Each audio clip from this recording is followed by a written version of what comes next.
के परी। नरम नरम पौआ में पूरा छाला पड़ी जाए। सुना सुना रानी हरदानी के कृपा से कुल ही ठीक हो जाला। शिव जी के नाम को हरावाला से दूर सब तकलीफ हो जाला। गरम पहाड़ कहीं मिले नहीं आड़का तो आगी के जैसन जरत रहेला। वही में तब खुशी बा जरेला। ए धनी परी सेला सवनवा सवनवा सवनवा। ए रानी परी सेला सवनवा त कुहलिंग करत रखेला। ए रानी परी सेला सवनवा त कुहलिंग करत रखेला।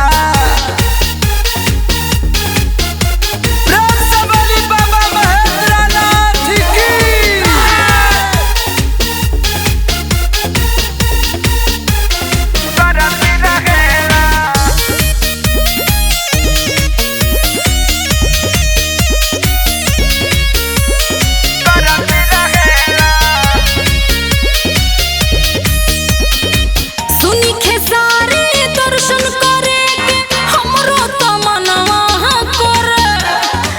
बाकी सब इहे सोच के मोरा भीतर से जुआ डरे। यादो राजा सोनू जब पाड़े लब की नहीं का संगवा चल चला। मन हमारा कहना कोनो मुश्किल नाही आई कान्हे कावर धला।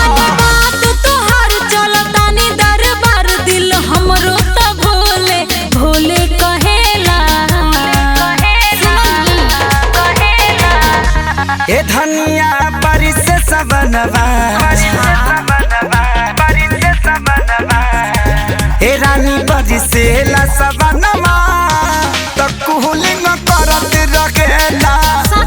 ए रानी परी से ला सबनवा त कुहलिंग करत रखेला। तब की हमहू चल